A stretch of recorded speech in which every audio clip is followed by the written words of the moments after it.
This is NBC Nightly News with Brian Williams, reporting tonight from the Olympic Winter Games in Sochi, Russia.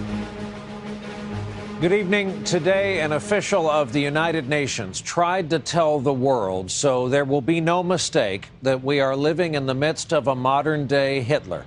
We are talking about Kim Jong-un, the young leader of North Korea, and this report from the UN is an attempt to wake up the world so no one will ever say, as they did after World War II, for instance, that they didn't realize how bad it was until it was too late. This evidence is based on interviews from defectors and survivors. The UN said today North Korea, quote, has no parallel in the contemporary world. It's where we begin our broadcast tonight with our chief foreign affairs correspondent, Andrea Mitchell.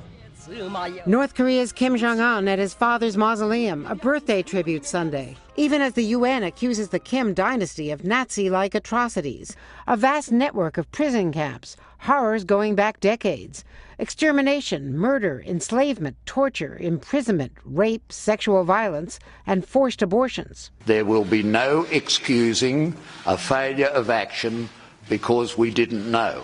We do know. Survivors of the prison sketched pictures to illustrate starvation, torture, and public execution of hundreds of thousands for the UN and for Human Rights Watch, an advocacy group. Lee Young-guk, a prisoner at Camp 15, said a fellow prisoner trying to escape was dragged back to the camp behind a truck, then executed for all to see. Kim Hae-suk, imprisoned for 28 years, drew pictures after she got out. She said guards would spit in their mouths. If they gagged, they'd be beaten. Former guards told Human Rights Watch many people lost their minds.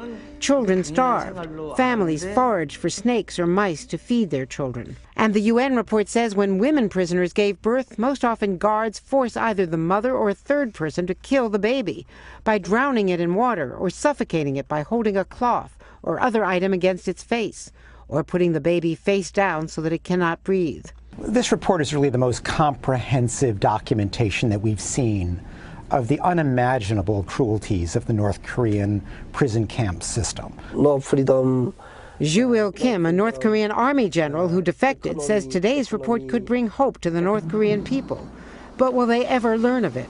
I don't think there's any regime in history that has controlled information and hermetically sealed the country like North Korea.